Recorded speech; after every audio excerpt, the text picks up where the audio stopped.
दोस्तों, मैं आपको 3 लोगों से मिलवाता हूँ। तीनों अलग हैं, पर तीनों के अंदर एक ही सवाल है, सेम। पहला है रोहित। रोहित 26 साल का है, उसकी जॉब स्टेबल है, सैलरी भी ठीक है। घर में सबको लगता है कि उसकी लाइफ सेट है। रोहित भी पूरी कोशिश करता है कि ऑफिस करके अपना कोर्स अटेंड करे। वो अपने अपस्किलिंग पे लगा हुआ है, वो बहुत ही फोकस बंदा है। लेकिन रात जब वो सोने जाता है और आंखें बंद करता है, तो उसे ओवर थिंकिंग शुरू हो जाती है और वो सोचने लगता है कि मैं इतना कुछ कर रहा हूँ फिर भी मेरे लाइफ में प्रोग्रेस क्यों नहीं हो रहा। दूसरी है आयशा। आयशा 24 साल की है। उसके लिए टाइम कैलेंडर में नहीं, अटेम्प्ट्स में मेजर होता है। हर बार होप की एक नया वर्जन आएगा, इस बार पक्का मैं एग्ज़ाम क्लियर करूँगी। फिर थोड़ा सा ब्रेक लेने पे उसे गिल्ट होता है। आयशा स्ट्रांग है, डिसिप्लिन्ड है, पर उस डिसिप्लिन के नीचे एक फियर बैठा हुआ है। रात को जब सब सो जाते हैं, आयशा अपने आप से एक सवाल पूछती है, मैं इतना मेहनत कर रही हूँ तो मेरी लाइफ स्टार्ट क्यों नहीं हो रही। और फिर वो फीलिंग आती है जैसे सब लोग प्लेटफॉर्म पे ट्रेन पकड़ के आगे निकल गए और मैं वेटिंग रूम में ही बैठी रह गई। तीसरा है कुणाल। कुणाल 27 साल का है, हसल वाला बंदा है। स्टार्टअप, फ्रीलांसिंग, कंटेंट, कुछ भी जहाँ अपॉर्चुनिटी दिखे। कभी मंथ ज़बरदस्त जाता है, कभी नेक्स्ट मंथ बिल्कुल साइलेंट। लोग बाहर से बोलते हैं भाई तू तो एकदम सॉर्टेड है, तू अपने लाइफ का बॉस है। ड्रीम लाइफ है उसकी। पर कुणाल को पता है कि ड्रीम लाइफ नहीं, अनप्रेडिक्टेबल लाइफ है। और अनप्रेडिक्टेबिलिटी के साथ एक कांस्टेंट गिल्ट आता है। काम करे तो लगता है इनफ नहीं, ब्रेक लो तो लगता है मैं लेट हो जाऊंगा। और कभी कभी सीधा डर, कल को सब बंद हो गया तो मैं क्या करूँगा। रोहित कॉर्पोरेट में है, आयशा एग्जाम्स में है, कुणाल हसल में है। तीनों अलग अलग ट्रैक पे भाग रहे हैं। तीनों जेन्युइनली हार्ड वर्क कर रहे हैं और हार्ड वर्क करके थक भी रहे हैं। तीनों ट्राई कर रहे हैं, फिर भी तीनों के अंदर एक ही इमोशन घूम रहा है, मैं इतना हार्ड वर्क कर रहा हूँ या कर रही हूँ, फिर भी मेरे 20s वेस्टेड क्यों फील हो रहे हैं। दोस्तों, हार्ड वर्क एक इंजन है, पर इंजन को स्टीयरिंग नहीं दोगे तो गाड़ी जितना तेज चलेगी उतनी ही तेज गलत डायरेक्शन में जाएगी। और यही सबसे कॉमन ट्रैप है। जब हमें लगता है कि चीज़ वर्क नहीं कर रही, हम डायरेक्शन चेंज नहीं करते, हम बस एफर्ट को डबल करते। साइकोलॉजी में इसे संक कॉस्ट फैलेसी माना जाता है। जब हम किसी चीज़ में टाइम या एफर्ट इन्वेस्ट कर चुके होते हैं तो उसे छोड़ना मुश्किल लगता है, चाहे वो चीज़ क्लियरली राइट ना हो। लोग अक्सर फेलिंग डिसीजंस को भी कंटिन्यू करते हैं, सिर्फ इसलिए क्योंकि अब इतना कुछ तो लगा दिया हमने। अब सोचो ये तुम्हारी लाइफ में कैसे दिखता है। 20s में तुम 2 साल एक कैरियर ट्रैक पे चल रहे हो, अब ईगो बोल रहा है कि यार इसे तो नहीं छोड़ना, कुछ फाड़ के दिखाना है। तुम एक एग्ज़ाम के पीछे 3 या 4 अटेम्प्ट दे चुके हो, तुम्हारा दिमाग बोल रहा है कुछ भी हो मैं ये एग्ज़ाम क्रैक करके रहूँगा। तुमने एक जॉब ज्वाइन की, अब तुम अनहैप्पी हो पर क्विट नहीं कर रहे हो क्योंकि तुम्हें लग रहा है यार मेरे सीवी में गैप आ जाएगा, लोग क्या कहेंगे। तुम और मेहनत करते हो और मेहनत करते हो, उसका रिजल्ट तुम थकते हो, तुम बिजी होते हो, पर तुम इम्प्रूव नहीं करते हो। अंदर से लगता है यार मैं भाग तो रहा हूँ पर कहीं पहुँच नहीं रहा। यही पॉइंट है, प्रॉब्लम मेहनत की नहीं है, प्रॉब्लम होती है रॉन्ग डायरेक्शन प्लस उस डायरेक्शन को छोड़ने का गिल्ट। फ्रेंड्स, अभी हम ट्रेडमिल वीक के बारे में समझते हैं। इसे समझने के लिए तुम्हें रोहित, जिसका एग्जाम्पल मैंने पहले दिया था, उसका एक पूरा हफ्ता समझना पड़ेगा। मंडे, रोहित उठता है और सब कुछ प्लान करता है, सोचता है कि इस वीक तो वो फाड़ देगा। ऑफिस में काम भी बढ़िया करता है। रात को जब सोने जाता है तो उसे सुकून होता है, उसे लगता है कि यार मैं तो ट्रैक पे चल रहा हूँ। फिर आता है ट्यूसडे, वो ही रूटीन, मीटिंग्स एंड ऑल, पर थोड़ा फोकस हिला हुआ होता है। फिर भी वो ऑफिस के काम को प्रायोरिटी बनाता है, बट मंडे से थोड़ा कम ही फोकस है। फिर आता है वेडनेसडे, वेडनेसडे भी ऑफिस के काम में चले जाता है। इस दिन उसको कंपैरिजन ट्रिगर होने लगती है, मूड ऑफ होने लगता है। दिल हल्का करने के लिए वो पार्टी का प्लान करता है।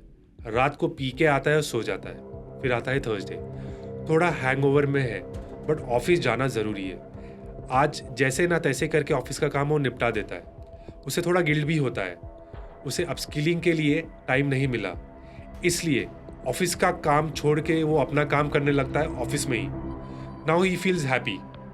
उस दिन वो घर जाता है, थक के सो जाता है। अब जब फ्राइडे आता है तो वो फ्राइडे पार्टी मूड में होता है। उस दिन वो सिर्फ प्लान करता है कि यार आज रात को मैं बियर पीऊँ या विस्की, चखने में क्या खाऊं, नेटफ्लिक्स पे कौन सी सीरीज देखूं। बेचारा सिंगल है ना, फ्राइडे पीने में निकल जाता है। सैटरडे वो लेट उठता है, उठते ही नाश्ता चाहिए और यूट्यूब। आधा दिन इसी में निकल जाता है। अंदर से गिल्ट तो होता है बट फोकस नहीं होता, इसलिए वो कुछ नहीं कर पाता। रात भी दारू पीने में निकल जाती है, बट जब सोने जाता है तो उसे एक बहुत ही अंदर हैवी और गिल्ट फीलिंग होती है कि यार उसने सैटरडे वेस्ट कर दिया।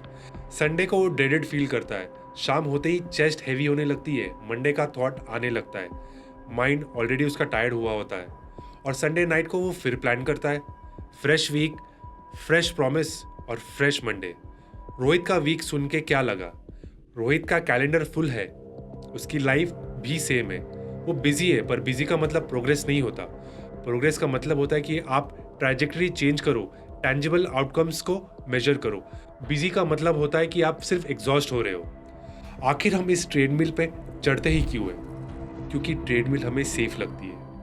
हार्ड वर्किंग दिखना ईजी है, बिजी रहना ईजी है। डायरेक्शन चूज करना मुश्किल है, क्योंकि डायरेक्शन चूज करने के लिए मतलब होना चाहिए। तुम खुद डिसाइड करो कि सक्सेस का मतलब क्या है। और यही से हिडन एनिमी आता है, बोरोड एम्बिशन। ये तुम्हारी 20s का प्रॉब्लम नहीं है, ये स्कूल से स्टार्ट होता है। जब पहली बार तुम्हारे मार्क्स अच्छे आए, क्लैप्स मिले थे ना, टीचर्स ने बोला ब्रिलियंट, पेरेंट्स खुश हुए, रिश्तेदारों ने पूछा बेटा क्या बनोगे। उस दिन तुमने एक चीज़ लर्न की, जिस चीज़ पे अप्रूवल मिलता है वो राइट होती है। फिर स्क्रिप्ट बनने लगी, मार्क्स का मतलब रिस्पेक्ट, सेफ करियर का मतलब रिस्पेक्ट, लोगों को इम्प्रेस करना मतलब रिस्पेक्ट। और बैकग्राउंड में एक लाइन चलने लगती है, लोग क्या कहेंगे। यहाँ पे गोल्स चूज नहीं होते, इंस्टॉल होते, डिफ़ॉल्ट सेटिंग बन जाती है। और ये सिर्फ फिलॉसफी नहीं है, साइकोलॉजी में इसे सेल्फ डिटर्मिनेशन थियोरी बोली जाती है। मतलब ह्यूमंस को मोटिवेटेड और मेंटली ओके रहने के लिए 3 चीज़ों की ज़रूरत होती है, ऑटोनॉमी, कंपिटेंस और रिलेटेडनेस। जब गोल्स तुम्हारे चूजन नहीं होते, जब ऑटोनॉमी मिसिंग होती है और तुम मेहनत करते जाते हो, कंपिटेंसी बिल्ड होती रहती है, लेकिन वो गोल्स तुम्हारे खुद के नहीं है, फिर भी अंदर से तुम स्टेबल या सेटिस्फाई नहीं होते। इसलिए रोहित हो, आयशा हो या कुणाल हो, उन तीनों का ट्रैक अलग है, पर उनका इंजन सेम है, अप्रूवल। रोहित पैकेज या प्रोग्रेशन के पीछे भाग रहा है क्योंकि प्रूफ चाहिए, आयशा एग्जाम को चेज कर रही है क्योंकि प्रूफ चाहिए, कुणाल हसल को चेज कर रहा है क्योंकि प्रूफ चाहिए। और फिर एक दिन वो माइलस्टोन हिट कर लेते, salary hike, exam clear, new title, your first big client, 2 minute का हाई मिलता है, उसके बाद फिर साइलेंस। और उस साइलेंस में तुम अपने आप से एक सवाल पूछते हो, बस अब आगे क्या? एक अनकंफर्टेबल फीलिंग कि इतना करने के बाद भी कुछ मिसिंग क्यों लग रहा है। जब गोल्स ज़्यादा एक्सट्रिंसिक हो जाते हैं, मनी, स्टेटस, रिकग्नाइजेशन, उनके साथ वेल बीइंग लोअर और डिस्ट्रेस हायर एसोसिएट होता है compare to intrinsic goals like growth, relationship, health. और यहीं पे मैं एक लाइन बोलूँगा जो शायद आप सबको चुभेगी, hard work on a borrowed dream always feels like a waste. क्योंकि तुम मेहनत सिर्फ अचीव करने के लिए नहीं कर रहे, तुम मेहनत प्रूव करने के लिए कर रहे हो। जब आइडेंटिटी अनक्लियर होती है ना दोस्तों, एफर्ट मीनिंगलेस होता है। अब चलिए इसको इजी लैंग्वेज में समझते हैं। एक छोटा सा सिस्टम हम यूज़ करेंगे, identity, values, score board, strategy और डेली एक्शन। इसको ऐसे समझो जैसे मैं तुम्हें एक लाइफ मैप दे रहा हूँ। आइडेंटिटी का मतलब मैं कौन बन रहा हूँ। आइडेंटिटी का मतलब सिर्फ जॉब टाइटल जैसे इंजीनियर, सीए, क्रिएटर, फाउंडर नहीं होता दोस्तों, ये तो रोल्स है। आइडेंटिटी का मतलब तुम किस टाइप के हो। मैं ऐसा इंसान बनना चाहता हूँ जो कुछ चीज़ क्रिएट करेगा, या मैं ऐसा इंसान बनना चाहता हूँ जो स्किल्स में एक्सपर्ट होगा।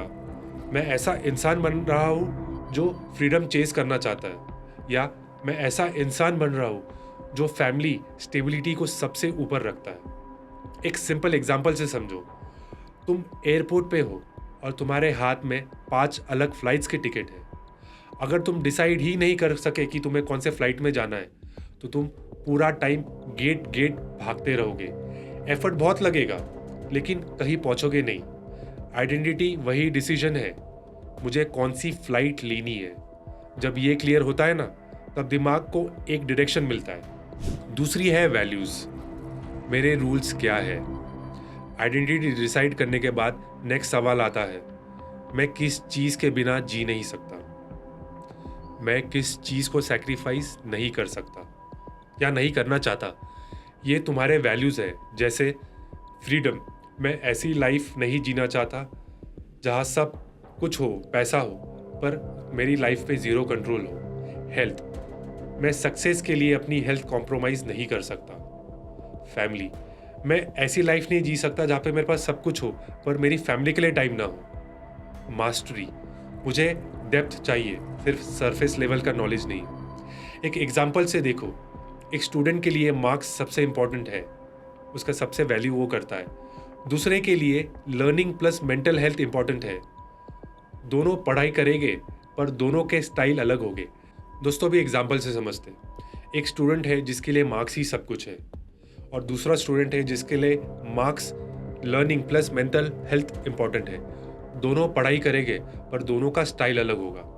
वैल्यूज़ तुम्हें ये डिसाइड करने में हेल्प करता है कि तुम्हें कब हाँ बोलना है और दोस्तों सबसे इम्पॉर्टेंट, तुम्हें कब ना बोलना है। अब तीसरी चीज़ है स्कोर बोर्ड। मैं प्रोग्रेस कैसे मेजर करूँ?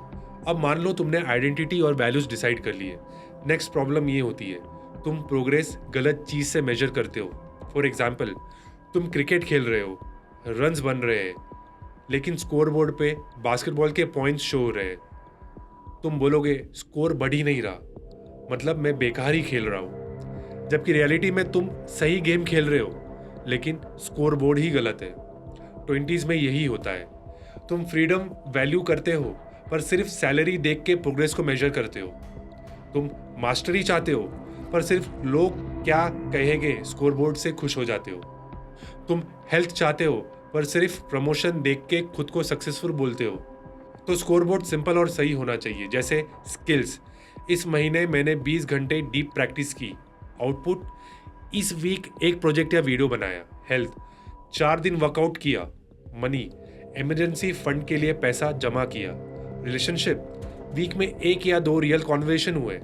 जब तुम ये देखते हो ना, फिर स्लोली फील होता है, अच्छा मैं स्टक नहीं हूँ, बस मैं गलत तरीके से प्रोग्रेस देख रहा हूँ। दोस्तों चौथा है स्ट्रैटेजी, मैं गेम कैसे खेलूँगा। स्ट्रैटेजी का मतलब मैं अगले 6 या 12 महीने किस डायरेक्शन में सीरियसली खेलने वाला हूँ। एक और एग्जांपल लेते हैं, तुम जंगल में हो, हार्डवर्क का मतलब है चलना और स्ट्रैटेजी का मतलब है मैप। मैप नहीं होगा, तुम 10 किलोमीटर चलोगे और शायद घूम के फिर वही आ जाओगे। स्ट्रैटेजी सिंपल सवाल पूछती है, मैं अगले 6 या 12 महीने किस एक डायरेक्शन पे कमिटमेंट करूँगा, कौन सी 3 चीज़ें मैं नहीं करूँगा, मैं कहाँ कंपाउंडिंग बिल्ड करूँगा ताकि मुझे मैक्सिमम रिजल्ट मिले। स्ट्रैटेजी का काम है तुम्हारी एनर्जी को कॉन्सेंट्रेट करना, ना कि उसे स्कैटर करना। अब सबसे लास्ट चीज़ है डेली एक्शंस। ये सिर्फ टू डू लिस्ट नहीं है। इसको ऐसे सोचो, हर दिन तुम वोट देते हो कि तुम कौन बन रहे हो। अगर तुम कह रहे हो कि मैं एक इनोवेटर हूँ, तो आज का वोट 45 मिनट्स डीप वर्क या कुछ बनाया। अगर तुम कह रहे हो यार मेरे लिए तो हेल्थ इंपॉर्टेंट है, तो आज का वोट 20 से 30 मिनट आपने अपनी बॉडी को मूव किया या जंक नहीं खाया। अगर तुम कह रहे हो कि मैं क्रिएटर हूँ, तो आज का वोट जाता है कि यार मैंने आज कुछ लिखा या कुछ पब्लिश किया। जब तुम्हें ये क्लियर हो जाता है कि तुम कौन बन रहे हो, तुम्हारे रूल्स क्या है, तुम्हारा स्कोर बोर्ड क्या है, तुम्हारी स्ट्रैटेजी क्या है, तब तुम्हारी डेली मेहनत सिर्फ थकान नहीं होती, तब वो सेंस बनने लगती है और वो फीलिंग में इतना कर रहा हूँ पर भी कुछ नहीं हो रहा स्लोली शिफ्ट होने लगती है और you tell to yourself यार मैं धीरे धीरे अचीव कर रहा हूँ and slowly and steadily I am reaching there. James Clear ने जो एटॉमिक हैबिट्स लिखा, वो बोलते हैं हैबिट्स बनाने का बेस्ट वे है स्मॉल विंस टैग करना। एक हफ्ते में 1% बेटर होने से कंपाउंडिंग शुरू हो जाती है और उनकी एक लाइन है जो मैं कभी नहीं भूलूंगा, every action you take is a vote for a type of person you wish to become. मतलब तुम हर दिन डिसाइड करते हो कि तुम किस तरह के आदमी बनना चाहते हो। तो दोस्तों मैंने तुम्हारे लिए एक 7-day जर्नलिंग रीसेट बनाया है, डायरेक्टली एटॉमिक हैबिट्स के प्रिंसिपल पे बेस्ड। ये कोई डायरी नहीं है, ये एक सिस्टम है। उसका फ्लो सिंपल है, diagnosis, test, action and proof. दोस्तों डे 1 आइडेंटिटी चूज करो। आज बस एक लाइन लिखो कि मैं कौन बन रहा हूँ। कुछ एग्जाम्पल्स है जो तुम्हारी एक्चुअल लाइफ से मैच कर सकते हैं। अगर तुम जॉब में हो और ग्रोथ नहीं हो रही, तो लिखो I am someone who learns one skill every week, not just what my boss tells me. अगर तुम स्टूडेंट हो तो ये लिखो I am someone who tries one thing properly before jumping to the next. अगर तुम हेल्थ कॉन्शियस हो या तुम हेल्थ इंप्रूव कर रहे हो तो ये लिखो, I am someone who moves their body every day even for just 10 minutes. अगर तुम प्रोक्रेस्टिनेट कर रहे हो तो ये लिखो, I am someone who will start the work before I feel I am ready to start it. अगर तुम फाइनेंशियली केयरलेस हो या फाइनेंशियली तुम अवेयर होना चाह रहे हो तो लिखो, I am someone who would check their spending every Sunday, no excuse. एक लाइन पर ये लाइन तुम्हारी नॉर्थ स्टार मैट्रिक बन जाएगी। डे 2, आज मैं क्या 1% बेटर करूँगा। दोस्तों, आज अपने आप से 3 सवाल पूछो या लिखो। कल मैंने क्या 1% बेटर किया, आज मैं क्या 1% बेटर करूँगा। किस एक चीज़ को मैं ईजी बना सकता हूँ ताकि मेरा एनवायरनमेंट चेंज हो और पॉजिटिव हो। जैसे फ़ोन को रात को दूसरे कमरे में रख दूँ ताकि स्क्रॉल ना करूँ और जल्दी सो जाऊँ। ये सिंपल पर बहुत पावरफुल है। जेम्स क्लियर कहते हैं कि मोटिवेशन पे मत रुको, सिस्टम बनाओ। अब आते डे 3 पे, प्लेटू समझते। ये जेम्स क्लियर का सबसे अंडररेटेड इंसाइट है, प्लेटू ऑफ लेटेंट पोटेंशियल। वो एक एग्जाम्पल देते हैं इसे समझाने के लिए। आइस क्यूब अक्सर 0 डिग्री पे पिघलती है, लेकिन वो स्टार्ट होती है -10, -5, -4, -3। मतलब चीज़ें कंपाउंडिंग हो रही है। वैसे ही तुम्हारी मेहनत भी वेस्ट नहीं जाती, वो कंपाउंड होती रहती है। तो आज लिखो, मैं कहाँ जा रहा हूँ, मुझे प्रोग्रेस दिख नहीं रही, पर अगर मैं मेहनत करता रहूँ और ऑनेस्ट रहूँ। ये सवाल तुम्हें तब हेल्प करेगा जब तुमने क्विट करने का डिसीजन लिया होगा। अब आते डे 4 पर, एनवायरनमेंट डिज़ाइन करो, विल पावर से मत लड़ो, एनवायरनमेंट से काम लो। लिखो, कल मेरी सबसे बड़ी डिस्ट्रैक्शन क्या थी। फिर लिखो, मैं एनवायरनमेंट में क्या चेंज करूँगा ताकि वो डिस्ट्रैक्शन ऑटोमेटिकली कम हो जाए। आपको रियल एग्जांपल देता हूँ। फ़ोन नोटिफिकेशन ऑफ कर दो तो आपका काम अच्छे से होगा। स्टडी टेबल पे सिर्फ नोटबुक रखो तो फोकस ऑटोमेटिकली आएगा। जिम क्लोथ्स रात को ही रेडी रखो, आपको सुबह कोई एक्सक्यूज़ नहीं मिलेगा। जंक फूड घर में आने ही मत दो, हेल्दी ईटिंग ऑटोमेटिकली शुरू हो जाएगी। बुरे हैबिट्स को विल पावर से नहीं तोड़ते, उन्हें एक एनवायरनमेंट में इम्पॉसिबल बना देते। एक सिस्टम बनाना होता है जिसमें वो घुस ही ना पाए। अब आते डे 5 पे, never miss twice. James clear का गोल्डन रूल है, एक बार मिस हो सकता है, दूसरी बार नहीं। अब लिखो, पिछले 7 दिन में मैंने क्या मिस किया, और फिर लिखो, आज मैं वही चीज़ कैसे रिकवर करूँगा, सिर्फ 5 मिनट में। अगर आपका वर्कआउट मिस हुआ है तो 10 मिनट के लिए वॉक कर लो या पुशअप कर लो। अगर आपकी पढ़ाई मिस हुई है तो 5 या 10 मिनट के लिए कुछ बैठ के पढ़ लो। मोमेंटम को प्रोटेक्ट करो, क्योंकि प्रॉब्लम एक बार में मिस होने का नहीं है। प्रॉब्लम तब शुरू होता है जब आप उसको बार बार मिस करने लगते हो। Day 6, habit score card. दोस्तों, आज कोई नया काम नहीं, आज सिर्फ एक काम। अपने आप को ऑनेस्टली देखो, एक कागज़ उठाओ और अपनी टॉप 5 डेली हैबिट्स लिखो, जो चीज़ें तुम ऑलमोस्ट हर रोज़ करते हो, चाहे अच्छी हो या बुरी। अब हर हैबिट के सामने एक साइन डालो। प्लस यानी कि ये आदत मुझे आगे ले जा रही है, माइनस यानी कि आदत मुझे रोक के रख रही है, इक्वल यानी कि आदत का ना कोई फ़ायदा ना नुकसान। अब स्कोर कार्ड देखो और सिर्फ एक डिसीजन लो, एक प्लस हैबिट कल से ऐड करूँगा, एक माइनस हैबिट कल से कट करूँगा। सिर्फ एक, ज़्यादा मत सोचो, क्योंकि एक छोटी सी चेंज कंसिस्टेंटली की तो 30 दिन के बाद तुम्हें वहाँ ले जाएगी जहाँ तुम्हें होना चाहिए। अब आते हैं डे 7 पे, यानी कि आइडेंटिटी कॉन्ट्रैक्ट। दोस्तों, ये लास्ट दिन है। पूरे हफ्ते तुमने क्या किया, सोचा, लिखा, मिस किया, रिकवर किया, एनवायरनमेंट बदला। ये सब छोटी छोटी चीज़ें हैं, पर ये सब एक काम कर रही है, तुम्हारी आइडेंटिटी बिल्ड कर रही है धीरे धीरे। आज का काम सबसे सिंपल है पर सबसे पावरफुल भी है। बस आपको एक सेंटेंस लिखना है। अगर आप जॉब कर रहे हो तो आपको लिखना है, आई am the kind of person who learns something every day in spite of the 9-hour work shift. अगर आप स्टूडेंट हो तो आपको ये लिखना है, आई am the kind of person who will bring 100% focus on one subject each day. अगर तुम हेल्थ कॉन्शियस हो तो तुम्हें लिखना है, आई am the kind of person who moves their body every day even if it is just for 10 minutes. अगर तुम procrastinate करते हो तो लिखो, I am the kind of person who starts the task before waiting to feel motivated. अगर तुम financially careless हो और तुम्हें फाइनेंशियली इंप्रूव करना है तो लिखो, I am the kind of person who checks their spending every Sunday, no excuse. अगर तुम हर चीज़ अधूरी छोड़ते हो तो लिखो, I am the kind of person who finishes whatever they start even if the result is not perfect. एक सेंटेंस चूज करो जो तुम्हारे साथ जाता हो, या तो आप आपका खुद का सेंटेंस भी बना सकते हो और उस सेंटेंस को, उस सवाल को अपने डायरी में लिख लो, अपने बाथरूम के मिरर में चिपका लो, या तो अपने मोबाइल का वॉलपेपर बना दो। उससे आपको हमेशा याद रहेगा कि आपको क्या करना है। दोस्तों, ये जर्नलिंग करने के बाद और आप जब इसको कंसिस्टेंटली फॉलो करोगे, आई एम श्योर आपको समझ में आएगा कि आप अंदर से हो कौन और आपको क्या चाहिए, आपका डायरेक्शन क्या है, और फिर आप ऑटोमेटिकली उस पर फोकस रहोगे। और जब अपनी हैबिट्स भी इम्प्रूव करोगे धीरे धीरे धीरे, तो आप अपने गोल के तरफ और तेज़ी से दौड़ पाओगे और you will not feel empty with in, बल्कि आपको मज़ा आने लगेगा। दोस्तों, जब आप ये जर्नलिंग सीरियसली फॉलो करने लगोगे तो आपको ऑटोमेटिकली सिग्नल्स आने लगेंगे और आपको समझ में आएगा कि मेरा एक्चुअल डायरेक्शन क्या है, और आप आपके गोल को चेस करने के लिए सही मेहनत करोगे, जिससे आपको अंदर से थकान भी नहीं होगी। दोस्तों, तो हमने क्या सीखा? मेहनत तो इम्पॉर्टेंट है, पर अगर उसको डायरेक्शन ना दिया जाए तो आपकी पूरी मेहनत वेस्ट जाएगी। और यही 7 दिन की जर्नलिंग से आपको सीखने मिलेगा कि आपको एक्चुअली कौन से डायरेक्शन में जाना है। आपको इससे इंटेलिजेंट इंसाइट्स मिलेंगे जो आपको आपके गोल्स डिसाइड करने में काम आएंगे।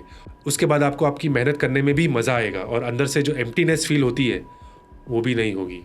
दोस्तों, यही था आज का वीडियो। अगर आपको ये वीडियो पसंद आया तो प्लीज़ मेरे चैनल को सब्सक्राइब करना और कमेंट करके ज़रूर बताना। Thank you.